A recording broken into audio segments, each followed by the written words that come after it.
കാര്യം ചോദിക്കട്ടെ, ഇപ്പോഴത്തെ ന്യൂസ് വാല്യൂസ് അറിയുന്നതുകൊണ്ട് ഞാൻ ചോദിക്കുകയാണ്. ഇപ്പോഴത്തെ ഈ ഹാപ്പനിങ്സിൽ പൃഥ്വിരാജിൻ്റെ ഒരു റിയാക്ഷൻ എന്താണെന്ന് അറിയാൻ എനിക്ക് താല്പര്യമുണ്ട്. ഹേമ കമ്മിറ്റി റിപ്പോർട്ടും അതുപോലെ തന്നെ സിനിമാ മേഖലയിൽ വരുന്ന ആരോപണങ്ങളും.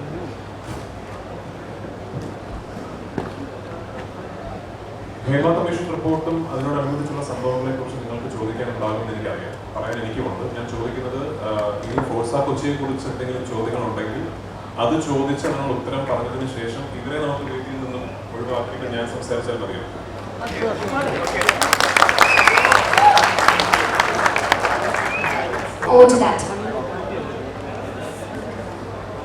നമസ്കാരം. അപ്പോ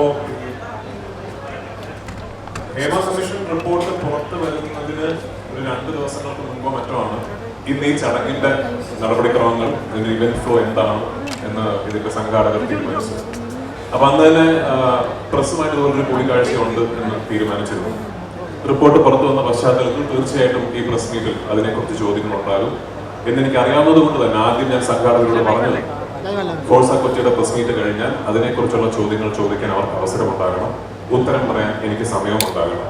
അതിനുശേഷമേ അടുത്ത പരിപാടി ഷെഡ്യൂൾ ചെയ്യാൻ പാടുള്ളൂ എന്ന് നന്നേ പറഞ്ഞിരുന്നു. ചോദിച്ചോളൂ. ഇന്നിങ്ങനെ ഒരു പ്രസ് മീറ്റ് ഉള്ളതിന്റെ അടിസ്ഥാനത്തിൽ തന്നെയാണ് ഒരു ജനതയ്ക്കായ ഒരു സോഷ്യൽ മീഡിയ സ്റ്റേറ്റ്മെന്റിലൂടെ പ്രതികരിക്കേണ്ട എന്ന് ഞാൻ തീരുമാനിച്ചത്. Go on.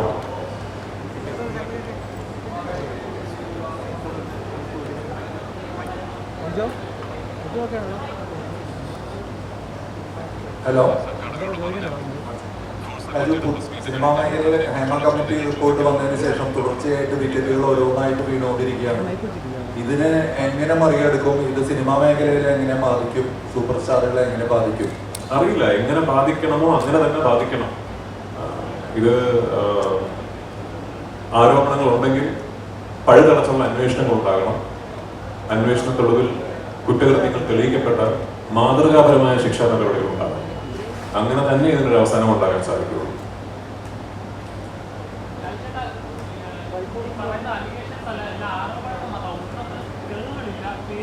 അതുകൊണ്ടാണ് ഞാൻ പറഞ്ഞത്, ആരോപണങ്ങൾ ഉണ്ടെങ്കിൽ അന്വേഷണം ഉണ്ടാകണം. വിക്ടിമുകളുടെ പേരുകളല്ല, ഇന്ന ആക്രമിക്കപ്പെട്ടു എന്ന് പറയുമ്പോൾ വേട്ടക്കാരന്റെ പേര് പറയുന്നുണ്ട്. വേട്ടക്കാരനാണെന്ന് പോലും അറിയത്തില്ല, പക്ഷെ അയാൾ അനുഭവിക്കുന്ന പ്രശ്നം ഉണ്ടാവില്ല. തീർച്ചയായിട്ടും. അപ്പൊ അത് അങ്ങനെ ഒരു പ്രോസസ്സും എന്തെങ്കിലും ചെയ്തിട്ടുണ്ടെങ്കിൽ തെളിവുകൾ ഉണ്ടെങ്കിൽ എല്ലാ കാര്യമുള്ളൂ. അല്ലെങ്കിൽ അയാളുടെ ജോലി, അയാളുടെ പ്രൊഫഷൻ, അയാളുടെ കുടുംബം എല്ലാം ഒരു സൈഡിൽ നശിച്ചുകൊണ്ടിരിക്കും. അങ്ങനെ ഒരു പ്രോസസ് ശരിയാണെന്ന് വിശ്വസിക്കുന്നുണ്ടോ? അതാണല്ലോ ഈ നാട്ടിലെ നിയമവ്യവസ്ഥിതി അനുശാസിക്കുന്ന പ്രോസസ്. അതാണ് ഞാൻ പറഞ്ഞത്, ആരോപണങ്ങൾ ഉണ്ടാവുകയാണെങ്കിൽ അന്വേഷണങ്ങൾ ഉണ്ടാകണം. അന്വേഷണങ്ങൾ ഉണ്ടായി കുറ്റകൃത്യം തെളിയിക്കപ്പെടുകയാണെങ്കിൽ മാതൃകാപരമായ ശിക്ഷാ നടപടി ഉണ്ടാകണം. ഇനി അതല്ല, അന്വേഷണത്തിനൊടുവിൽ ഈ ആരോപണങ്ങൾ കള്ളമായിരുന്നു എന്ന് തെളിയിക്കപ്പെട്ടാൽ മറിച്ചും മാതൃകാപരമായ ശിക്ഷാ നടപടികൾ ഉണ്ടാകണം.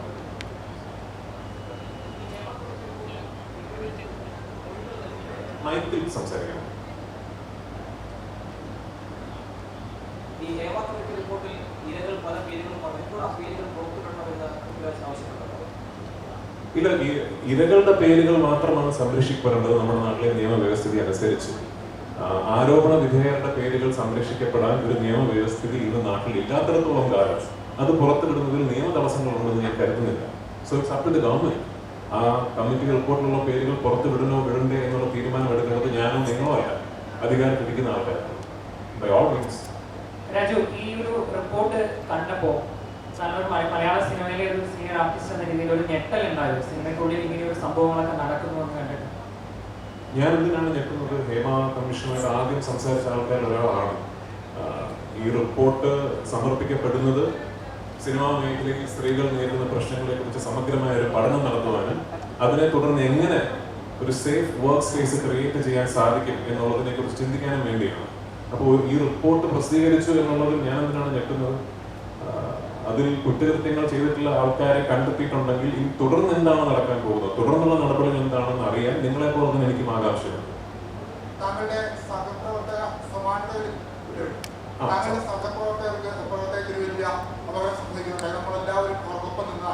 അന്ന് താങ്കൾ പ്രധാനം ചെയ്യുന്ന സംഘടനയായ അമ്മ അന്ന് വലിയ വിപ്ലവകരമായ തീരുമാനങ്ങൾ എടുക്കും എന്നെല്ലാം പറഞ്ഞിരുന്നു. പക്ഷെ പിന്നീട് അത് കാര്യമായ ഫോളോ അപ്പ് ഉണ്ടായില്ല. വീണ്ടും അമ്മയിൽ പരാതികൾ വരുന്നു. ആ പരാതികൾ അവിടെ ആരും തുറന്നു നോക്കാതെ ഇമെയിലേക്ക് കിടക്കുന്നുണ്ട്. സംഘടനയ്ക്കുമായി ബന്ധപ്പെട്ടൊരു വീഴ്ച സംഭവിച്ചിട്ടുണ്ട്. ഈ താങ്കളുടെ കൂടെ അഭിനയിച്ച ഒരു സ്ത്രീ ഇന്ന് അവരുടെ പേര് ഞാൻ പറയുന്നില്ല, അവർ ഇന്ന് വർഷങ്ങൾക്ക് മുമ്പ് ഞായറാഴ്ച ഇമെയിൽ അതൊരു നടപടി ഉണ്ടായിട്ടില്ലായിരുന്നു. ഇതൊക്കെ വളരെ പരിതാപകരമാണ്. സംഘടന ഈ വിഷയത്തിൽ ഇടപെടുന്നില്ല എന്നല്ലേ കാണിക്കുന്നു. തീർച്ചയായിട്ടും അതെ, വീഴ്ച സംഭവിച്ചിട്ടുണ്ട് എന്നുള്ളതിൽ യാതൊരു സംശയവുമില്ല.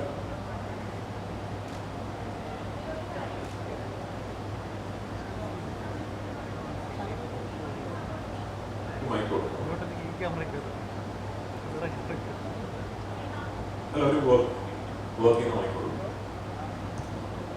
ഇപ്പോ അമ്മ നടി ആക്രമിച്ച സമയത്ത് അമ്മയുടെ ഭാഗത്തു നിന്നുണ്ടായ ഒരു പിഴവ് തിരുത്തിയത് താങ്കൾ ഉൾപ്പെടെ 4-5 പേർ ശക്തമായ നിലപാടെടുത്തത് കൊണ്ടാണ്. അതുപോലെ അമ്മ ഇപ്പോൾ ശക്തമായ നിലപാടെടുക്കാതിരിക്കുകയും ആലോചിച്ചുകൊണ്ടിരിക്കുകയും ചെയ്യുമ്പോൾ എന്ത് തരത്തിലുള്ള ഇടപെടലാണ് തുടർന്ന് നടത്താൻ ഉദ്ദേശിക്കുന്നത്? എന്ത് നിലപാടാണ് എന്റേതെന്ന് ഞാൻ വ്യക്തമാക്കിയാലില്ലെങ്കിലും എന്റെ നിയന്ത്രണത്തിലുള്ളത് എന്താണ്? എന്റെ ഇമ്മീഡിയറ്റ് എനിക്ക് ചുറ്റുമുള്ള എന്റെ വർക്ക് സ്പേസ് ആണ്. ഞാൻ സുരക്ഷിതമാക്കാം എന്ന് എനിക്ക് നിങ്ങളോട് ഇന്ന് പ്രോമിസ് ചെയ്യാൻ കഴിയുന്നത് എനിക്ക് ചുറ്റുമുള്ള വർക്ക് സ്പേസ് മാത്രമാണ്. പക്ഷെ എനിക്ക് ചുറ്റുമുള്ള വർക്ക് സ്പേസ് ഞാൻ സുരക്ഷിതമാക്കും. അതിനപ്പുറത്തേക്ക് ഞാൻ ഇതിലൊന്നും ഇൻവോൾവ് ആകില്ല എന്ന് പറയുന്നിടത്ത് തീരുന്നതല്ല ഞാൻ ഉൾപ്പെടെയുള്ള ആൾക്കാരുടെ ഉത്തരവാദിത്വം. അതാണ് ഇവിടെ ഏറ്റവും പ്രാധാന്യം അർഹിക്കുന്ന പരാമർശം. ഞാനിതിലില്ല എന്ന് സ്ഥാപിക്കുന്നിടത്ത് തീരുന്നില്ല എന്റെയോ നിങ്ങളുടെ ഉത്തരവാദിത്വം. എന്റെ ഉത്തരവാദിത്വം അവിടെ തീരുന്നില്ല എന്ന് ഞാൻ പറയുന്നത് പോലെ തന്നെ ഇന്നത്തെ പ്രൈം ടൈമിൽ ഒരു ഹെഡ്ലൈൻ കണ്ടെത്തുന്നതിലോ ഇന്നത്തെ ടൈം ലൈനുകളിലെ ഒരു ക്ലിക്ക് ബൈറ്റ് കണ്ടെത്തുന്നതിലോ നിങ്ങളുടെയും ഉത്തരവാദിത്വം തീരുന്നില്ല. നമ്മൾ രണ്ടുപേരും ഇതിൽ ഈക്വലി ഇൻവെസ്റ്റഡ് ആകണം, അല്ലേ? അങ്ങനെയല്ലേ വേണ്ടത്? പൃഥ്വിരാജ് ഇപ്പോ ആദ്യഘട്ടത്തിൽ നടി ആക്രമിക്കപ്പെട്ട കേസുമായി ബന്ധപ്പെട്ട് സഹപ്രവർത്തകരായ നിരവധി താരങ്ങൾ തന്നെ കോടതിയിൽ മൊഴി മാറ്റുന്ന സാഹചര്യം ഉണ്ടായി. താങ്കൾ കരുതുന്നുണ്ട് ഒരു പവർ ഗ്രൂപ്പ് എന്ന ആരോപണം ഉയർന്നു വന്നിരുന്നു. അത്തരത്തിൽ എല്ലാവരെയും നിയന്ത്രിക്കാൻ കഴിയുന്ന ഒരു പവർ അതോറിറ്റി മലയാള സിനിമയിൽ പ്രവർത്തിക്കുന്നുണ്ടെന്ന് താങ്കൾ കരുതുന്നുണ്ടോ? അത്തരം ഒരു പവർ അതോറിറ്റിയുടെ ഭാഗത്തു നിന്നും ഒരു ഇടപെടൽ എനിക്കെതിരെ ഉണ്ടായിട്ടില്ല എന്ന് ഞാൻ ഇവിടെ പറഞ്ഞാൽ അങ്ങനെ ഒരു പവർ ഗ്രൂപ്പ് ഇല്ല എന്ന് എനിക്ക് അവകാശപ്പെടാൻ കഴിയില്ല. ഞാൻ അവരെ ഫേസ് ചെയ്യേണ്ടി വന്നിട്ടില്ല. അവരാൽ ഞാൻ ബാധിക്കപ്പെട്ടിട്ടില്ല. അവരാൽ ബാധിക്കപ്പെട്ടവർ ഇന്ന് മലയാള സിനിമയിൽ ഉണ്ടെങ്കിൽ അവരുടെ ഗ്രീവൻസസ് കേൾക്കണം. അത്തരമൊരു ബോഡി പ്രവർത്തിക്കുന്നുണ്ടെങ്കിൽ അതില്ലാതാകണം. പക്ഷെ എനിക്ക് അത് ഉണ്ട് എന്ന് പറയണമെങ്കിൽ ഡയറക്ട്ലി ഞാൻ അത് എക്സ്പീരിയൻസ് ചെയ്തിട്ടുണ്ടാകണം. ഞാൻ എക്സ്പീരിയൻസ് ചെയ്തിട്ടില്ല എന്നതുകൊണ്ട് അങ്ങനെ ഒരു ഗ്രൂപ്പ് ഇല്ല എന്നും എനിക്ക് പറയാൻ കഴിയില്ല. I hope you get what I mean. Raju, ഇപ്പോഴത്തെ ഒരു അമ്മയുടെ ഭാഗത്ത് ഇപ്പോഴത്തെ ഒരു സ്റ്റാൻഡ് മതിയോ? സിദ്ദിഖ് പറഞ്ഞത് ഒറ്റപ്പെട്ട സംഭവം എന്നാണ്. പക്ഷേ ഒടുവിൽ സിദ്ദിഖ് തന്നെ പടി ഇറങ്ങേണ്ടി വന്നു. അമ്മയുടെ ഒരു സ്റ്റാൻഡ് അമ്മ തിരുത്തേണ്ടതല്ലേ? ആണെന്ന് ഞാൻ ഇപ്പോൾ പറഞ്ഞല്ലോ. തീർച്ചയായിട്ടും ശക്തമായ ഇടപെടലും നടപടികളും അമ്മ സംഘടനയുടെ ഭാഗത്തു നിന്നും ഉണ്ടാകേണ്ടത് തന്നെയാണ്. ഈ സിദ്ദിഖ് മാറിയതിനു ശേഷം ആ ചുമതലയിലേക്ക് വന്ന നടനും ഇപ്പോൾ ഒരു ആരോപണം നേരിടുന്നുണ്ട്. സ്വാഭാവികം ആ നടനും ഈ സ്ഥാനം മാറി അന്വേഷണം നേരിടേണ്ടതല്ലേ? സ്ഥാനങ്ങളിൽ ഇരിക്കുന്ന ആൾക്കാർക്കെതിരെ ആരോപണങ്ങൾ ഉണ്ടാവുകയാണെങ്കിൽ അതിന്റെ മര്യാദപരമായ നടപടിക്രമം എന്ന് പറയുന്നത് ആ സ്ഥാനത്ത് നിന്ന് മാറി നിന്ന് അന്വേഷണം സ്വീകരിക്കുക എന്നുള്ളത് തന്നെയാണ്. അങ്ങനെ തന്നെ വേണം. കാരണം ഒരു സ്ഥാനത്തിരിക്കുമ്പോൾ ഒരു പൊസിഷൻ ഓഫ് പവർ വീൽഡ് ചെയ്യുമ്പോൾ നമ്മളൊരു ഇൻവെസ്റ്റിഗേഷൻ നേരിടാൻ പാടില്ല എന്നാണ് ഞാൻ വിശ്വസിക്കുന്നത്. അപ്പൊ അങ്ങനെ തന്നെ വേണം തീർച്ചയായും. Good evening. So how do you respond to all the allegations? Now the Me Too has been hitting the Malayalam cinema industry very hard. So how do you respond to all the allegations? Like what should be the future course of action? I've been responding to you for the last 10 minutes actually. I would like a response in English. Oh. It's for ANI. No, all of them need to be taken into account quite seriously. Absolutely. I mean, if allegations have been made, thorough investigations need to be followed up with. And if these investigations lead to the allegations being proven right, proven correct, there has to be exemplary punishments handed out. On the other hand, if the allegations are false, even then there will have to be exemplary punishments handed out on the other side of it. Either way, these allegations need to be treated with the utmost seriousness, and I truly hope that this is the beginning of a process that will clear up all the murk that there is in front of us in terms of doubts, inhibitions, how we work and everything. Prithviraj നേരത്തെ പറഞ്ഞ നേരത്തെ പറഞ്ഞ ഈ ഒപ്പം ജോലി ചെയ്തിരുന്ന ആൾ നേരിട്ട അതിക്രമത്തിന്റെ വിഷയവുമായി ബന്ധപ്പെട്ട് പോലീസിൽ ഒരു മൊഴി നൽകുകയും അതേ ആളുകൾ കോടതിയിൽ മറ്റൊരു മൊഴി നൽകുകയും ചെയ്തു. ആ സംഭവത്തെ താങ്കൾ എങ്ങനെയാണ് കാണുന്നത്? അതിലെനിക്ക് അഭിപ്രായം പറയാൻ സാധിക്കില്ല. പോലീസിൽ നൽകിയ മൊഴിയും അതല്ലാതെ കോടതിയിൽ നൽകിയ മൊഴിയും രണ്ടും രണ്ടാണ് എന്ന് നിങ്ങൾ പറഞ്ഞുള്ള അറിവല്ലേ എനിക്കുള്ളൂ. നിങ്ങൾ പറഞ്ഞുള്ള അറിവിന്റെ അടിസ്ഥാനത്തിൽ ഇന്നൊരു റിമാർക്ക് ഇവിടെ പറയുന്നത് ശരിയാണോ? ആണോ? അല്ല എന്നാണ് എന്റെ അഭിപ്രായം. മൈക്കിൾ മൊഴി മാറ്റിയതുമായി ബന്ധപ്പെട്ട് ആ വിവരം ശരിയാണ് എന്ന കാര്യം പുറത്തു വന്നിട്ടുണ്ട്. ആ മൊഴി എന്താണെന്നതും കൃത്യമായി വന്നിട്ടുണ്ട്. ആ സാഹചര്യത്തിൽ എവിടെ വന്നു എനിക്കറിയാം, എവിടെയാണ് വന്നത്? ചാനലുകളിലോ? ഇന്ന് പുറത്ത് വന്നിട്ടുണ്ട്. പുറത്ത് എവിടെ വന്നു? ചാനലുകളിൽ ചാനലുകളിൽ വന്നിട്ട് വെച്ച് എനിക്കൊരു റിമാർക്ക് നടത്താൻ കഴിയുമോ എന്നാണ് എന്റെ ചോദ്യം. അത്രയും വിശ്വസ്തമാണോ മാധ്യമങ്ങൾ പുറത്തുവിടുന്ന എല്ലാ കാര്യങ്ങളും? പ്രതി ആക്രമിക്കപ്പെട്ട നടിയുമായി ബന്ധപ്പെട്ട് തിരിച്ചു കൊണ്ടുവരേണ്ട അമ്മയിലേക്ക് ഇപ്പോഴും ഈ WCC അംഗങ്ങളാണ് ഇതിനൊക്കെ തുടക്കമിട്ട ഒരു ടീം. അവരിപ്പോഴും പുറത്താണ്. അവർക്കിപ്പോഴും ഒരു ഔട്ട്കാസ്റ്റ് പദവിയാണ് ഇപ്പോഴും ഉള്ളത്. അതിൽ ഒരു മാറ്റം വരേണ്ടത്. ലെഫ്റ്റ് മീ തീർച്ചയായിട്ടും എല്ലാവരും ഒരുമിച്ച് ഇൻക്ലൂസീവായിട്ട് പ്രവർത്തിക്കുന്ന സംഘടനകൾ മാത്രമാണ് സിനിമയിൽ നിന്ന് മാത്രമല്ല എല്ലാ മേഖലകളിലും നിലനിൽക്കുന്നതെന്ന് ആഗ്രഹിക്കുന്ന ഒരാളാണ്. അങ്ങനെ ഒരു ഭാവിയിലേക്ക് നമ്മൾ ഉടനെ എത്തിച്ചേരട്ടെ എന്ന് ഞാൻ പ്രത്യാശിക്കുന്നു. താങ്കൾ ഒരു സിനിമ നിർമ്മിക്കുന്ന ആൾ കൂടിയാണ്. ഇപ്പോഴും ഈ കാരവാൻ സംസ്കാരമൊക്കെ ചില ആളുകൾക്ക് മാത്രമാണുള്ളത്. ജൂനിയർ ആർട്ടിസ്റ്റുകൾക്കൊക്കെ സിനിമാ സെറ്റുകളിൽ അവർക്ക് വേണ്ട രീതിയിൽ പ്രവർത്തിക്കാൻ പറ്റുന്നില്ല. ഒരു തൊഴിലിടത്തിലുള്ള ഒരു നല്ല രീതിയിലുള്ള ഒരു സംസ്കാരമല്ല പല സെറ്റുകളിലും എന്നൊരു ഇതുകൂടി റിപ്പോർട്ടിൽ പറയുന്നുണ്ട്, ഹേമ കമ്മിറ്റി റിപ്പോർട്ടിൽ. അത് താങ്കളെ ശ്രദ്ധയിൽപ്പെട്ടിരുന്നു. ഒരു സിനിമ സെറ്റ് എന്ന് പറയുമ്പോൾ ഒരുപക്ഷെ ഒരു സിനിമ എങ്ങനെ നിർമ്മിക്കപ്പെടുന്നു, ഒരു സിനിമ ഉണ്ടാക്കുന്ന പ്രോസസ്സ് എന്താണ് എന്ന് കൃത്യമായി അറിയാത്തവർക്ക് അതൊരു യൂണിഫോംലി പ്രവർത്തിക്കുന്ന ഒരേ സ്വഭാവമുള്ള ഒരു സിംഗുലർ ബോഡി ആയി തോന്നിയത്. പക്ഷെ ഒരു സിനിമ സെറ്റ് അങ്ങനെയല്ല. ഒരു സിനിമ സെറ്റിൽ ഇപ്പം നമ്മൾ ഇന്ന് ഷൂട്ടിംഗ് നടക്കുമ്പോൾ ആ ഷൂട്ടിംഗ് നടക്കുന്ന സ്പോട്ടിൽ എന്ത് നടക്കുന്നു എന്നുള്ളത് മാത്രമായിരിക്കാം ഒരു പക്ഷെ നമ്മുടെ കാഴ്ചയിൽ, നമ്മുടെ അറിവിൽ നമുക്ക് അറിയാൻ കഴിയുന്ന കാര്യങ്ങൾ. ഇതേ സെറ്റിന് വേണ്ടി ഭക്ഷണം ഉണ്ടാക്കുന്ന ഒരു മെസ്സ് 5 കിലോമീറ്റർ അപ്പുറത്ത് കാണാം. ഇന്ന് നമ്മൾ ചിത്രീകരിക്കുന്ന സീനിൽ 2000 ജൂനിയർ ആർട്ടിസ്റ്റുകൾ വേണമെങ്കിൽ ഈ ജൂനിയർ ആർട്ടിസ്റ്റുകളെ സെറ്റിൽ എത്തിക്കുന്ന ജൂനിയർ ആർട്ടിസ്റ്റ് ഏജന്റുമാരുണ്ട്. നമ്മൾ അവരുമായിട്ട് കോർഡിനേറ്റ് ചെയ്തിട്ടാണ് ഇന്ന ഏജന്റിന്റെ കയ്യിൽ നിന്ന് 500 ജൂനിയർ ആർട്ടിസ്റ്റ്, ഇന്ന ഏജന്റിന്റെ കയ്യിൽ നിന്ന് 1000 ജൂനിയർ ആർട്ടിസ്റ്റ്, ഇങ്ങനെയാണ് ജൂനിയർ ആർട്ടിസ്റ്റുകൾ ഈ സെറ്റുകളിൽ എത്തുന്നത്. അപ്പൊ ഈ പ്രോസസ്സ് ഞാൻ പറയുമ്പോൾ തന്നെ നിങ്ങൾക്ക് മനസ്സിലാവുന്നില്ലേ ഇത് ഫുള്ളി സ്ട്രീം ലൈൻഡ് അല്ല എന്ന്. ഇത് കംപ്ലീറ്റ്ലി സിസ്റ്റമാറ്റിക് ആയിട്ട് പ്രവർത്തിക്കുന്ന സ്ട്രീം ലൈൻഡ് ആയ പ്രോസസ്സുകളിലേക്ക് എത്തിച്ചേരുന്ന ഒരു പ്രക്രിയ അല്ല എന്ന് ഞാൻ പറയുമ്പോൾ തന്നെ നിങ്ങൾക്ക് മനസ്സിലാവുന്നുണ്ട്. സ്ട്രീം ലൈൻഡ് ആകണം, അത് സിസ്റ്റമിക് ആയിട്ട് തന്നെ പ്രവർത്തിക്കണം. അതിലേക്ക് എത്തിച്ചേരേണ്ട സ്റ്റെപ്സ് എന്താണ് എന്നുള്ളതാണ് നമ്മൾ ഇനി ചർച്ച ചെയ്യേണ്ടത്. തീർച്ചയായിട്ടും വേണം. ഈ റിപ്പോർട്ടിലടക്കം പറയുന്ന ഈ സിനിമ വിലക്കുണ്ടല്ലോ, വിലക്ക് ഏർപ്പെടുത്തുന്നുണ്ട് എന്ന രീതി പറയുന്നുണ്ട്. പാർട്ടി വിരോധത്തിന്റെ ഉദാഹരണമൊക്കെ നമ്മുടെ മുമ്പിലുണ്ട്. ഇതൊരു യാഥാർത്ഥ്യമാണെന്നാണ് പൃഥ്വിരാജിന്റെ ഒരു അഭിപ്രായം. അത് മാത്രമല്ല തുടക്കകാലത്ത് ചില പ്രോജക്റ്റുകൾ തടസ്സപ്പെട്ടിട്ടുണ്ടെന്നുള്ള രീതിയിൽ ഒരു പ്രസ്താവന വന്നിട്ടുണ്ടെന്നാണ് എനിക്ക് ഓർമ്മ. അതെ, പാർവതിക്ക് മുമ്പ് നിങ്ങൾക്ക് മുമ്പിലുള്ള ഉദാഹരണം ഞാനല്ലേ? ശരിയാണ്. ഒരിക്കലൊരു നിലപാടെടുത്തതിന്റെ പേരിൽ ഇതെന്താണെന്ന് അറിയാം, നമ്മൾ ഈ നിരോധനം എന്ന് ഇതിനെ വിളിക്കുന്നത് തെറ്റാണ്. ബഹിഷ്കരണം എന്ന് പറയുന്ന ഓരോരുത്തരുടെയും പേഴ്സണൽ റൈറ്റ് ആണ്. നമുക്ക് എക്സസൈസ് ചെയ്യാൻ എല്ലാ അവകാശമുള്ള പേഴ്സണൽ റൈറ്റ് ആണ്. പക്ഷേ ഈ ബഹിഷ്കരണം എന്ന് പറയുന്നത് അതോറിറ്റേറിയൻ പൊസിഷൻസ് ഇരിക്കുന്ന ആൾക്കാരുടെ ഭാഗത്ത് നിന്ന് വരുമ്പോൾ അത് പലപ്പോഴും പ്രതിഫലിക്കുന്നത് നിരോധനമായിട്ടാണ്. അങ്ങനെ സംഭവിക്കുന്നുണ്ടെങ്കിൽ ഇന്നും സംഘടിതമായ ഒരാളുടെ തൊഴിലവസരം നിഷേധിക്കപ്പെടുന്നുണ്ടെങ്കിൽ അതിനെ അഡ്രസ് ചെയ്യുക തന്നെ വേണം. അതിനെതിരെ നടപടികൾ ഉണ്ടാകണം. അങ്ങനെ ചെയ്യാനുള്ള അവകാശമോ അധികാരമോ ആർക്കുമില്ല. ഇതിനെയാണ് നിങ്ങൾ പവർ ഗ്രൂപ്പ് എന്ന് പറയുന്നതെങ്കിൽ ആ ഗ്രൂപ്പ് ഉണ്ടാകാൻ പാടില്ല മലയാള സിനിമയിൽ. Sorry to interrupt. ഇനിയുള്ള ക്വസ്റ്റ്യൻ ആയിരിക്കും നമ്മുടെ last question. Very sorry to interrupt. We are taking our അടുത്തൊരു last ഫംഗ്ഷൻ എത്തേണ്ട ഒരു ആവശ്യമുണ്ട്, നിങ്ങൾക്കും അറിയാമെന്ന് കരുതുന്നു. ഞാൻ ഒരു ചോദ്യത്തിന് കൂടെ ഉത്തരം പറയാം. ഇന്റേണൽ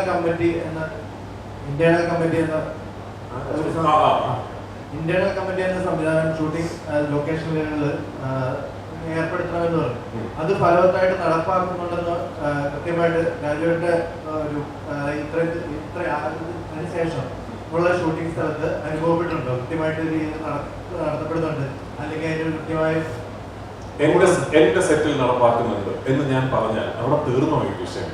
അതാണ് ഞാൻ പറഞ്ഞത്. എന്റെ സെറ്റിലെല്ലാം നടപ്പാക്കുന്നുണ്ട് എന്ന് പറയുന്നിടത്ത് തീരുന്നതല്ല എന്റെ ഉത്തരവാദിത്വം പോലും. ഇപ്പൊ ഗുരുവായൂർ അമ്പലനടയിൽ എന്ന് പറയുന്ന സിനിമയുടെ സെറ്റിൽ ആരായിരുന്നു ഇന്റേണൽ കംപ്ലൈന്റ് കമ്മിറ്റിയിലെ അംഗങ്ങൾ, ആരൊക്കെയായിരുന്നു അത് ഫോം ചെയ്ത് എനിക്ക് കൃത്യമായിട്ട് അറിയാം. അപ്പൊ എന്റെ സെറ്റിൽ നടക്കുന്നുണ്ട് അതുകൊണ്ട് കുഴപ്പമൊന്നുമില്ല എന്ന് പറഞ്ഞിട്ട് നിർത്താൻ സാധിക്കില്ല. അവിടെ തീരുന്നതല്ല എന്റെ ഉത്തരവാദിത്വം. അതാണ് ഞാൻ നേരത്തെ പറഞ്ഞത്. അത് അങ്ങനെ ഒരു ഇന്റേണൽ കംപ്ലൈന്റ് കമ്മിറ്റി രൂപീകരിക്കണമെന്ന് ഡയറക്റ്റീവ് ഉണ്ടെങ്കിൽ എല്ലാ സെറ്റുകളിലും അത് ഉണ്ട് എന്ന് ഉറപ്പുവരുത്താൻ മറ്റൊരു സംവിധാനം ഇവിടെ നിലവിൽ പ്രവർത്തിക്കേണ്ടതായിട്ടുണ്ട്. രാജു, ഒരു ചോദ്യം കൂടി. രാജു, അമ്മയുടെ കീ പോസ്റ്റിൽ ഇതുവരെ വന്നിരിക്കുന്നതെല്ലാം പ്രസിഡന്റ് ആയാലും സെക്രട്ടറി ആയുള്ള കീ പോസ്റ്റുകളിലെല്ലാം പുരുഷന്മാരായിരുന്നു. ഇപ്പോൾ സമീപകാലത്ത് WCC കഴിഞ്ഞ ദിവസം കൂടി പറഞ്ഞു കീ പോസ്റ്റിൽ ഒരു വനിത വന്നു കഴിഞ്ഞാൽ ഈ പ്രശ്നങ്ങൾ ഒരു പരിധി വരെ കൂടുതൽ അഡ്രസ് ചെയ്യാൻ പറ്റുമെന്ന് കരുതുന്നുണ്ടോ? അമ്മയുടെ കീ പോസ്റ്റിൽ ഒരു വനിത വരുന്നതിനെ രാജു എങ്ങനെ കാണുന്നു? എല്ലാ സംഘടനകളുടെ തലപ്പത്തും ഫീമെയിൽ റെപ്രസെന്റേഷൻ വേണം എന്ന് വിശ്വസിക്കുന്ന ആളാണ് ഞാൻ. അതിൽ നിന്ന് അമ്മയ്ക്ക് എക്സ്ക്ലൂസിവിറ്റി ഒന്നുമില്ല. ആ സംഘടനയുടെ തലപ്പത്തും തീർച്ചയായിട്ടും ഫീമെയിൽ റെപ്രസെന്റേഷൻ വേണം എന്ന് തന്നെയാണ് എൻ്റെ അഭിപ്രായം. ഞാൻ ഒരു മലയാളമാണോ ചോദിച്ചത്? ആ ശരി. മൈക്കോ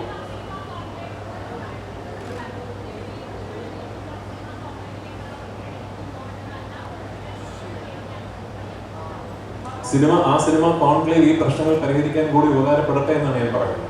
അതിനുവേണ്ടി പ്രയോജനപ്പെടുത്തും.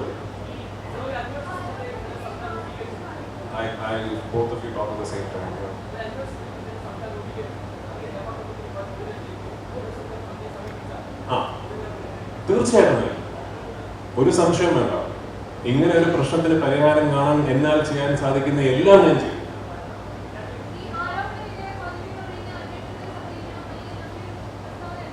ആരോപണ വിധേയം അല്ല, ഒരു ആരോപണ വിധേയമായിരിക്കുന്ന ഒരാൾക്കെതിരെ ഒരു അന്വേഷണം പുറപ്പെടുവിച്ചാൽ ഒരു അധികാര സ്ഥാനത്ത് ഇരുന്നു കൊണ്ട് ആ അന്വേഷണം നേരിടുന്നത് ശരിയല്ല എന്ന് തന്നെയാണ് എൻ്റെ അഭിപ്രായം. എന്തിനാണ് എൻ്റെ വായിൽ നിന്നൊരു പേരെടുത്തു പറഞ്ഞൊരു ഹെഡ്ലൈൻ ഉണ്ടാക്കുന്നത്? അത്രേ ഉള്ളൂ റെസ്പോൺസിബിലിറ്റി. അതല്ല, അതാകരുത് എന്നീ പ്രസ് മീറ്റിന്റെ ഉദ്ദേശം.